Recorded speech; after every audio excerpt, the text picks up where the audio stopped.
मौत दे हथों हरना नहीं जे। पुलिस वालिओ मरना नहीं जे। मनिया तुहानू पुछण वाला, जुल्म तुहाडे नू डक्कण वाला ना कोई कल सी ना कोई अजे। हर पासे इत्थे झूठ ही रजे।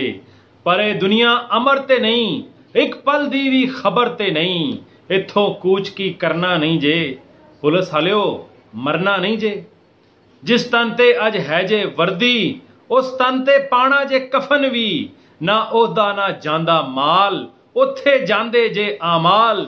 किसे नेकी दे नाल ओ जालमो, अमाल नामे नू भरना नहीं जे। पुलिस वालिओ मरना नहीं जे। अकूबत खाने तुहाडे थाने, जुल्म सहंदे कमजोर नमाणे। जो करदे हो इंसाना नाल, कोई करदा नहीं हैवाना नाल। गरीबां ते करदे हो तशद्दद, अमीरां दे वास्ते करो तरद्दद। कुछ खुदा दा खौफ करो, कि खौफ खुदा दा करना नहीं जे। पुलिस वालिओ मरना नहीं जे। पहले लोकां नू मारदे हो, वहशत ते अपनी वारदे हो। जद टुर जांदे कबरां विच, आ जांदे जद खबरां विच। फिर झूठे पोस्टमार्टमां नाल, 2 नंबर दी रिपोर्टां नाल अपने आप नू बचांदे हो। इंसाफ दा गला दबांदे हो। आखिर वक्त तो आना जे, उन्हां दे सामने जाना जे। पुल सरात तो तरना नहीं जे। पुलिस वालिओ मरना नहीं जे।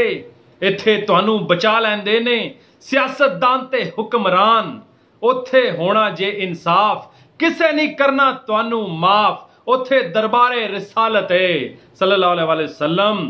उत्थे उस रब दी अदालत है। उत्थे DPO ते SHO, DSP, IG, RPO इन्हां मकतूला होना जे, इन्हां मजलूमा होना जे। उन्हां दा सामना करना नहीं जे। पुलिस वालिओ मरना नहीं जे। ते जे तुहानू नहीं परवाह, मरने दा भी नहीं जे पता, ते फिर कौम दी बददुआ जे, मजलूमां दी इस्तदा जे। रब तुहानू ना माफ करे, इत्थे ही इंसाफ करे। अपने नां दी रखे इज्जत, तुहानू बनावे इत्थे इबरत। अपने अदल ते वारे तुहानू, मरन तो पहला मारे तुहानू।